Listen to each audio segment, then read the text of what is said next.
Hey there, bestie. I'm Laura Yemi, your What to Read Next podcast host. Join me as we dive into exciting new reads that'll have you reaching for your TBR pile in no time. From group and mysteries to spicy romances, we'll explore it all and help you find your next favorite book. So grab a cup of tea, cozy it up, and let's discover some amazing reads together.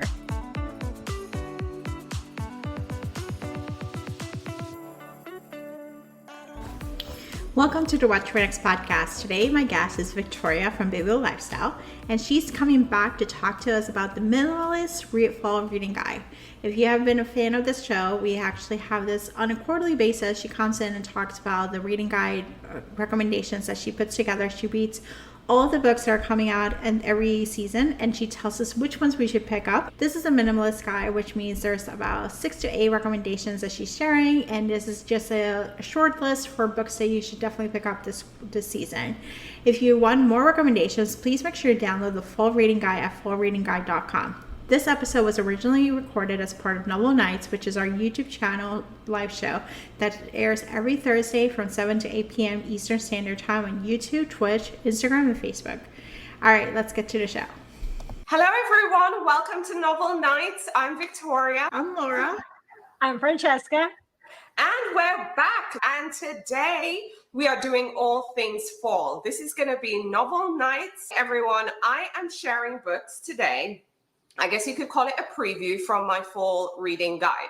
If you go to fallreadingguide.com, you can sign up. I'll be sharing a couple of books from the guide. So the fall reading guide this year has 33 books. I know it's an odd number, but it has 33 books in 8 categories. So we have 8 literary fiction, 3 nonfiction, 3 historical fiction, 3 books with themes of family and friendship, 6 mysteries and thrillers, 6 romance, 3 science fiction and fantasy, and 3 books that are more like Gothic and horror-based books.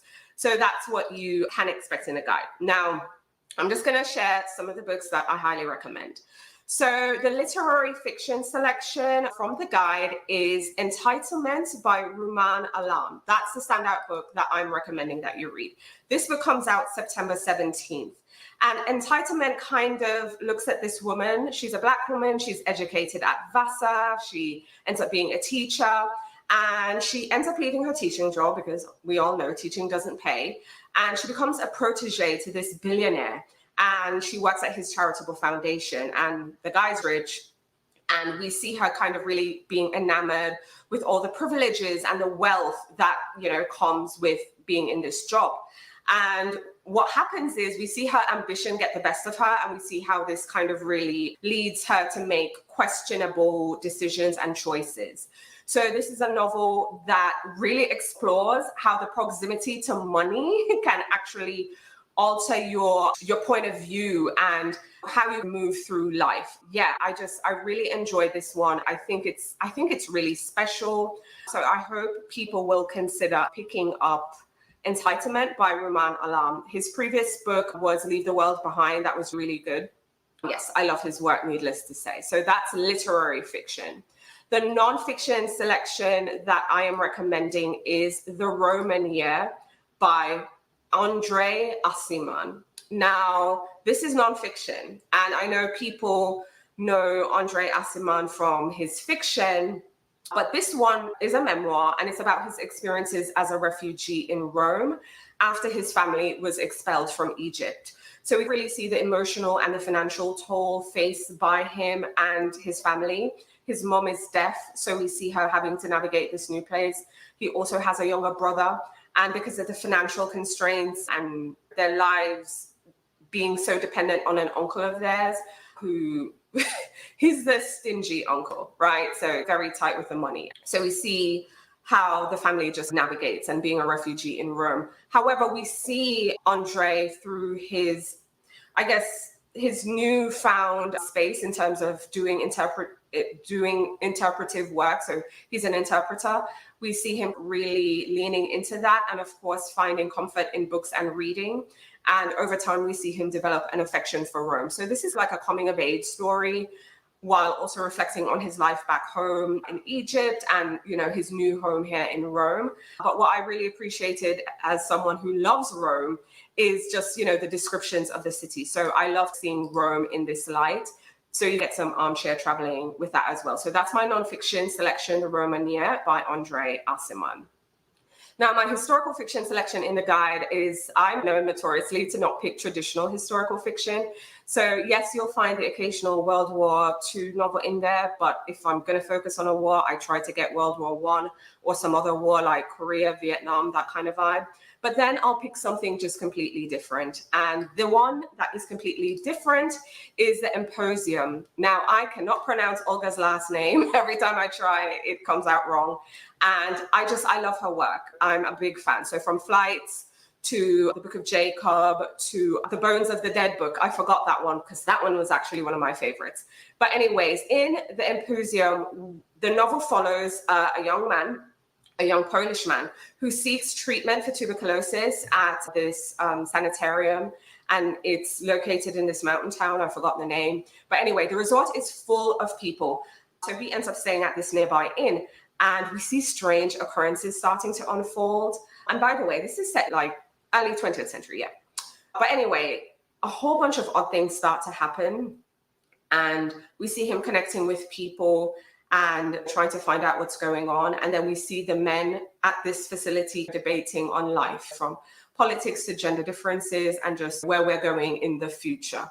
Because obviously this is set early 20th century. So anyway, it's a very suspenseful narrative. There's also some mystery, but there's also lots of thought. And I really enjoyed it. And this one comes out September 17th. And I forgot to say the Roman Year comes out in October sometime. So again, remember the fall reading guide. I read all these books in advance to share them with you. So when you get the guide, you'll see all the books coming out like around September. I might include a late August because there's a late August book or two in there. But the books are September, October, November. That's a kind of range. So those are the kinds of books you can expect. Okay, the next book I want to share with you is a book with themes of family and friendship. And the book I'm recommending is Shred Sisters by Betsy Lerner. This one comes out in October. And we see our main character in the story. Her name is Amy. We see her kind of navigating her childhood. We have coming of age elements and her into early adulthood, as we see her life being influenced by her older sister. Now, her older sister her life is very chaotic and very tumultuous. So we see living with a rebellious sibling and how another sibling comes of age and navigates life, having to live with that.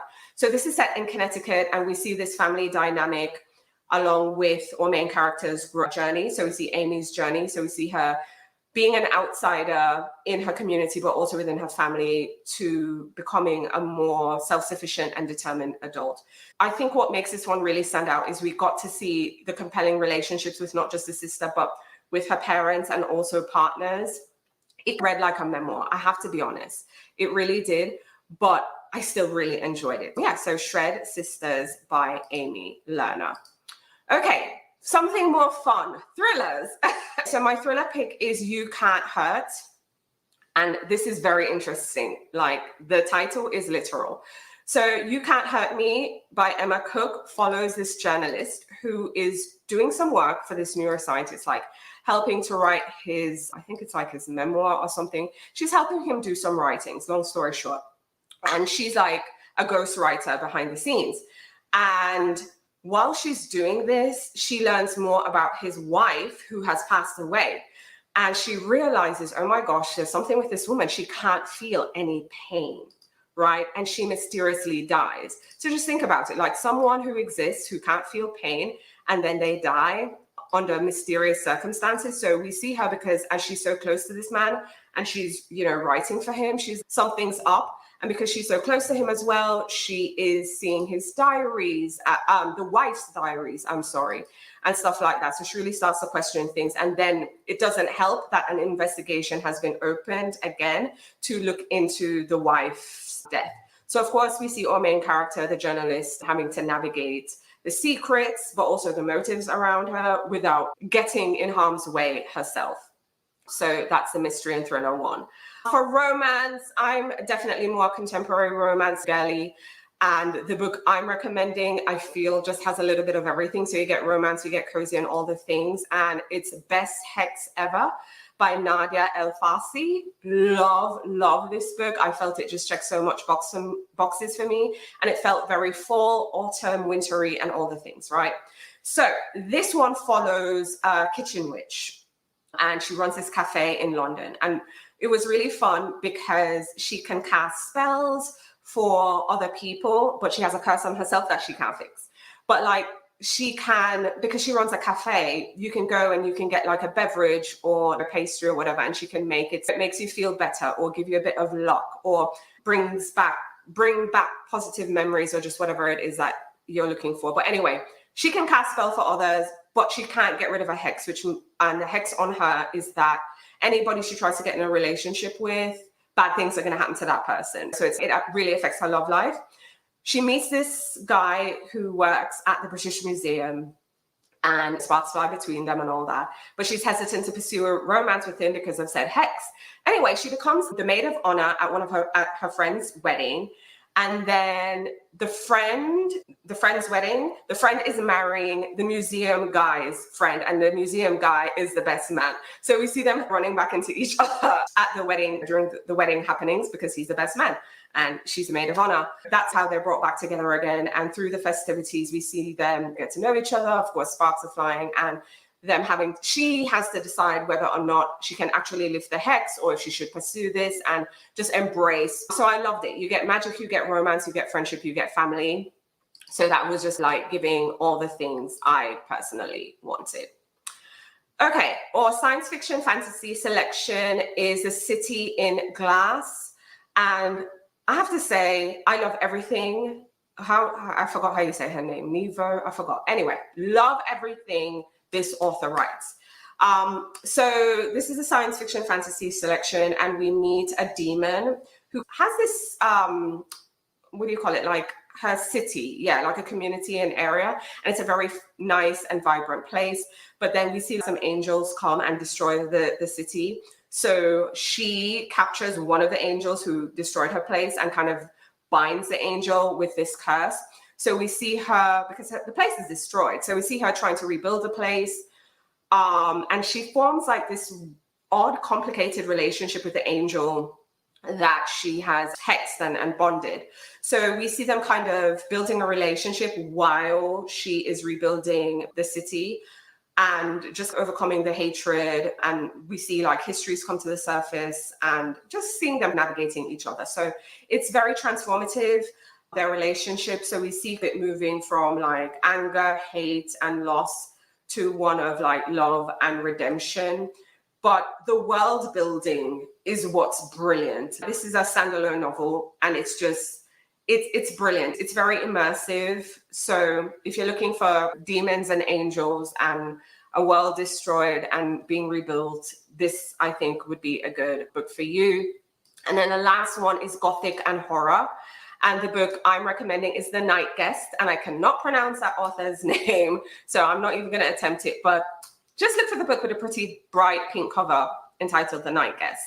Now, this is a horror. It's a psychological horror. And we have our main character, can't pronounce her name either, but she's this woman and she's suffering from chronic exhaustion. Like, this woman is tired. All the medicine and therapies and things that she's trying is just not working for her, right? So anyways, come to find out, she gets up to some serious things during nighttime. Like, she's sleepwalking and doing all kinds of things. Let me just say that. But she doesn't know that she's doing these things. She's unaware.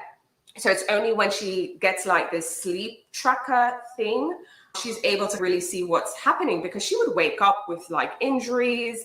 And you know, like how you have your Apple Watches and things, and you have a high walk count, like you check your steps. She's discovering like, I'm getting up to some crazy things, because she'll have 40, 50,000 steps when she should be sleeping. So when she records herself, she legit sets up her phone, records herself, she realizes, oh my gosh, I am getting up to some serious bad things. And we see that kind of leading to some terrifying consequences. We see it possibly threaten her life. And yeah, just some very disturbing events. Note, it is a horror, but it's more psychological horror. Just expect like really surreal elements, but there's like this build up and a bit grotesque, but great ending. I felt like this book's strength is in its ending. But anyways, that's it for my preview. I guess you could say these are the books from the Minimalist Reads list, and you can all find them inside the fall reading guide. So those are my books. What do y'all think? Crazy mix. I think the fantasy looks amazing. Yeah. It's really, really good. It is good. It's a quick read. I think of the selection in the guide, I'm in love with the fantasy and the Gothic horror selections. Mm-hmm. Like, I'm always a literary girly at heart, but I'm really in love with those. And I think they are perfectly immersive for the fall. The standout romance is Best Hex Ever. I just thought that was just so fun. I love kitchen witches. I think that's my kind of favorite kind of witch. If you enjoyed these recommendations and want to hear more about the 33 book selections, make sure to download the Fall Reading Guide at fallreadingguide.com. Thank you, Victoria, for sharing your recommendations, and I hope you have a great day. Thanks for joining me on this episode of the What to Read Next podcast. If you enjoy our bookish conversations and want more recommendations, don't forget to subscribe so you never miss an episode. Also, head on over to the What to Read Next blog for a list of books mentioned in today's show. Happy reading!